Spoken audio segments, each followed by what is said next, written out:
Et si je te disais que nous sommes le champ de tous les possibles? C'est intéressant, non? Et bien, ça tombe bien parce qu'aujourd'hui, je reçois Marie qui va aborder cette thématique avec nous. Bienvenue sur Créative Épanouie, l'instant des femmes épanouies au travail. C'est une chaîne pour réinventer sa vie professionnelle et surtout booster son épanouissement. Alors, juste avant de commencer, je t'invite à télécharger dès maintenant ta checklist pour transformer tes journées professionnelles en une aventure passionnante. Bonjour Marie. Bonjour, j'adore ton intro. Je me suis laissée porter, transporter par tes mots. Merci déjà, j'adore. Eh bien, écoute, merci. Donc du coup, je suis ravie de t'accueillir ici. Donc j'ai eu l'occasion d'assister à une de tes conférences et j'ai adoré l'exercice que tu nous as proposé. C'est un exercice vraiment sur de la visualisation et j'en garde un très très bon souvenir. Donc je suis ravie de t'avoir ici. Donc on va aborder un sujet qui est assez intéressant et assez à la mode, cette idée de se dire que tout est possible. Ça fait rêver. Et donc je compte sur toi pour nous partager quelques petits tips pour du coup arriver à créer cette vie, à manifester cette vie et ce business hors norme que tu as construit. Donc, juste avant de commencer, je te propose de te présenter. Oui, avec plaisir. Écoute, j'aime à me définir comme une exploratrice de la vie et de l'humain. Et aujourd'hui, j'accompagne plutôt en termes de guide, de mentoring spirituel, les leaders qui désirent justement entreprendre autrement pour que finalement ils entreprennent depuis cet espace en eux du champ des possibles. Parce que c'est vrai qu'on pense que tout est possible, mais parce que nous sommes le champ des possibles. Et dans ma vie, il y a eu plein de rebondissements, mais là, ça fait 1 an que j'ai tout quitté. Et donc, on vit désormais à Bali avec mon mari et ma fille, parce que c'était un plein de désir de justement vivre intensément et entreprendre autrement et de vivre l'expérience. Parce que je crois qu'on est ici vraiment pour rallumer cette lumière en nous en vivant l'expérience précisément. Et donc, ça faisait tellement de temps que moi, j'avais déjà voyagé, etc. Et je me disais, mais c'est exactement ça que je veux vivre cette expérience. Et on y est depuis 1 an. Donc, voilà, c'était pour incarner vraiment ce message, et puis d'autres pour incarner d'autres messages. Mais à nous, c'est ce qui nous guide, découvrir le monde, la Terre. Waouh, super. Franchement, juste à t'écouter, ça fait rêver. Alors, est-ce que du coup, il y a un événement dans ton parcours qui fait que tu en es arrivé là?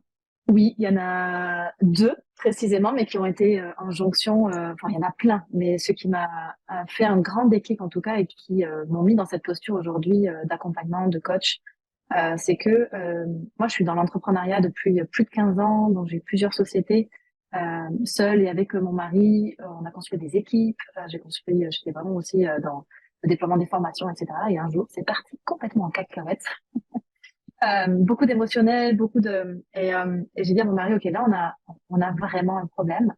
Et plutôt que de regarder le problème chez nos collaborateurs, je pense qu'il est important de venir regarder à l'intérieur et de commencer le changement par nous. Donc on a vraiment déployé le management, on est venu faire des formations de plus en plus profondes et est arrivé le monde du développement personnel.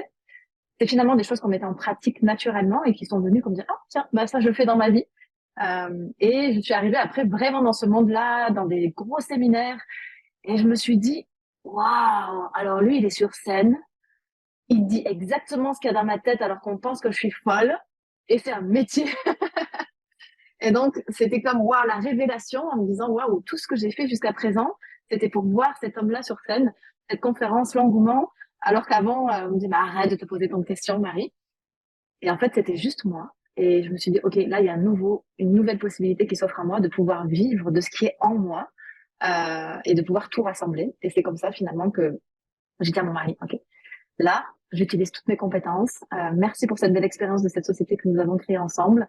Je vais clôturer avec toi, tu peux reprendre, mais moi, j'ai envie voilà, d'aller vers ce qui me passionne vraiment, l'humain. Je le faisais déjà avec mes collaborateurs, mais j'avais envie de d'étendre encore plus à tellement plus de personnes, pas me réduire simplement à ma société, tu vois, mes collaborateurs. Et puis c'est là que je suis sortie et que je suis allée voir le monde, en fait. Oh, c'est une belle révélation. Et puis, du coup, ça t'a permis d'ouvrir, en fait, finalement, de t'ouvrir à d'autres opportunités auxquelles tu pensais pas. C'est, Oui, c'est ça, exactement. très S'ouvrir à beau. d'autres opportunités. Ouais. Et du coup, le deuxième événement dont tu parlais? Bah, c'est la jonction, en fait. Le premier, c'était finalement le couac et le feu à l'intérieur de notre propre structure. Et ensuite, cette personne que j'ai vue sur scène, ça s'est fait vraiment un laps de temps de 6 à 8 mois, en fait. Tout était vraiment lié entre toutes les formations qu'on a faites, le management, etc. Et puis, les conférences, je suis vraiment en me disant, c'est qui ce mec? Je prends un billet. Tout était vraiment aligné, tu sais, tu décides un truc, ah bah tiens, ce mec-là, c'est sûr, moi, je suis à côté de Toulouse, c'était il y a 5 ans. Ce mec-là, avant qu'il soit à Toulouse, à mon avis, c'est genre 15 jours après, il était à Toulouse. Ah, ok, je dis, mais 15 jours après, j'étais encore à Paris avec plus de 1500 personnes, etc. Et puis ça s'est enchaîné, et puis Ok, j'y donc suis encore. du coup, une très belle expérience qui a fait du coup basculer, ou en tout cas qui t'a fait avancer d'une autre manière dans ton parcours professionnel. Très Mm. bien. Si aujourd'hui tu avais un message à transmettre à nos auditrices, qu'est-ce que tu aimerais faire passer comme message? Un message fort. Ouais, un peu ce que je disais tout à l'heure, c'est que au-delà de dire tout est possible, qui est un peu axé sur l'extérieur, à travers le résultat, à travers ce que l'on peut créer, bien sûr. Mais en fait, c'est vraiment de se concentrer sur nous sommes tous le champ des possibles. Et lorsqu'on met le focus sur nous à l'intérieur et nos capacités illimitées et infinies, alors du coup, s'ouvre l'opportunité de pouvoir créer tout ce que l'on veut et générer depuis cet intérieur. Et donc c'est comme respirer. J'inspire tout ce que je suis d'illimité à l'intérieur et j'expire pour créer et manifester et matérialiser l'ensemble de mes désirs précisément. Et c'est ça en fait plutôt d'aller connecter à ça, connecter à ce grandiose en nous, ce grand qui ose, cette énergie d'illimité, d'infini qu'on oublie en fait parce qu'on se regarde comme tout petit. On essaye de visualiser nos objectifs, etc., mais en pensant qu'on est tout petit.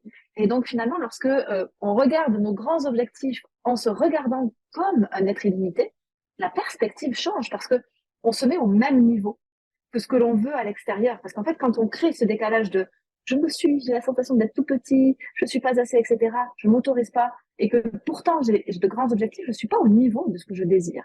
Et donc le vrai travail correspond au fait de se mettre soi-même au niveau de ses propres objectifs, de ses propres intentions, comme l'égal, en fait, tu vois.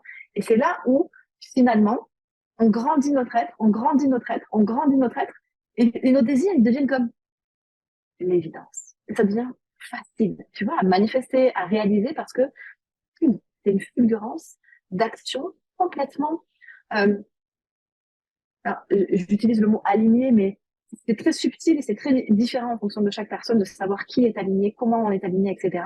Et donc, ça se ressent depuis l'intérieur véritablement. Moi, j'aime faire sentir à la personne son illimité, son infini, pour qu'elle puisse dire, OK, là, ça vibre. Parce qu'on a tous des désirs complètement différents. Donc, si on amène quelqu'un vers nos désirs, genre moi, bah, ok, j'ai tout quitté, je vais à Bali, et je dis à tout le monde, ah, mais venez faire la fête avec moi, c'est trop bien, Bali, allez. J'amène les gens vers quelque chose qui ne leur appartient pas, tu vois. Et donc, du coup, je les conditionne à quelque chose qui pourrait peut-être pas opportun.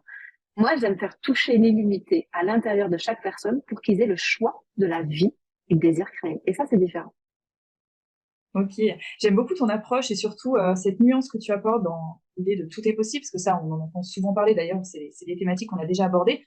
Et quand on se dit que tout est possible, quelque part, on va chercher en fait un peu vers l'extérieur, tu sais, on manifeste vers l'extérieur. Et là, j'aime beaucoup ton approche de se dire finalement, c'est à l'intérieur, on est le champ des possibles et donc se reconnecter à l'intérieur de soi. Et ça vraiment, j'aime beaucoup cette nuance, parce que quelque part, ça permet de se redonner le pouvoir et de se dire qu'on est actrice aussi de notre vie et vraiment se connecter à l'intérieur de soi, voilà, pour arriver à s'ouvrir.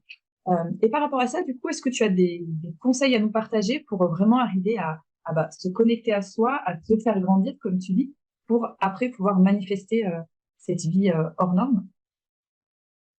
Oui.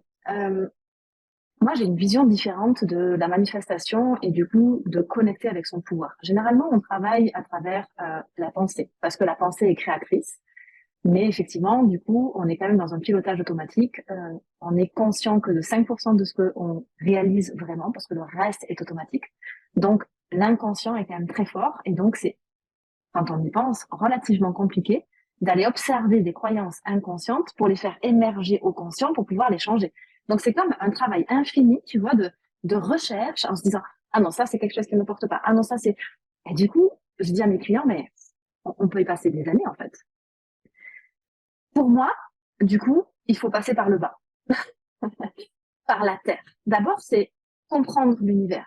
C'est comprendre comment fonctionne le mouvement de la Terre, comment le monde a été créé, comment l'humain a été créé. Parce que quand on se regarde, quand on regarde la nature, je me dis, mais rien de plus parfait. Parce que c'est vrai qu'on de l'humain, on dit oui, mais du coup, je suis pas parfaite, etc. Et quand je regarde la perfection du fonctionnement de notre corps humain, par exemple, je dis si, on est perfection, nous sommes perfection. Et donc, je dirais déjà, êtes-vous conscient des lois qui régissent notre monde pour déjà un petit peu ouvrir le champ des possibles? Quelles sont les lois spirituelles qui régissent ce monde? En ai-je conscience? Est-ce que je les applique? Est-ce que ça m'intéresse pas du tout? Pour ouvrir un champ des possibles. Parce que on se connecte, on s'ancre à la Terre. Généralement, on cherche la connexion à l'univers en disant, OK, l'univers, vas-y, est-ce que tu as une intention à me faire passer? Ça descend et on essaye de faire descendre cette information. Alors que, pour moi, on l'a fait monter, on fait monter cette énergie en nous pour ouvrir le champ des possibles et alors, nous avons la possibilité de recevoir. Et donc, c'est comme une graine qui, avec ses racines, on fait germer et puis arrive la fleur, l'arbre ou autre, mais on va partir de l'arbre et puis l'arbre pousse et on a le tronc. Le tronc, c'est notre corps. Aujourd'hui, rien ne peut se manifester sans que nous prenions conscience des sensations de notre corps, de notre véhicule. C'est lui qui nous permet aussi de manifester dans cette vie ce que nous voulons. Notre corps est véritablement le GPS de notre inconscient. C'est lui qui nous indique et non notre mental si c'est OK pour nous ou si c'est pas OK. Et donc, ça demande de venir le rencontrer. Ça demande de venir sans peur, écouter nos sensations, nos ressentis, au-delà de nos émotions, tu vois, pour me dire, OK, qu'est-ce qui vibre à l'intérieur de moi? Et seulement après ça, eh bien, il y a les branches, il y a les fruits de l'arbre, il y a les fleurs, il y a l'odeur, et il y a à ce moment-là notre esprit, notre mental qui rentre en connexion avec le grand tout. Et qui, à ce moment-là, nous donne de nouvelles pensées, nous donne une nouvelle émergence, tu vois, de nouvelles croyances de ce qui est possible ou pas. Donc, je ne viens pas travailler sur qu'est-ce qui bloque en toi. Je viens faire émerger ton plus grand potentiel infini pour que jamais tu ne doutes que les croyances qui doivent te soutenir sont déjà extraordinaires. Et ça change tout parce que on est dans la fulgurance de notre potentiel infini et non pas dans le travail infini d'un être qui n'est pas digne à recevoir. Tu vois, et c'est une grande différence parce que du coup, c'est plus cool. Donc, finalement, je prends conscience de ce qui m'entoure, de l'environnement, de l'univers. Je regarde à quel point je suis connectée à tout ça. Je regarde la nature, je regarde la beauté des choses. Je rentre en contact avec mon corps, avec ses sensations.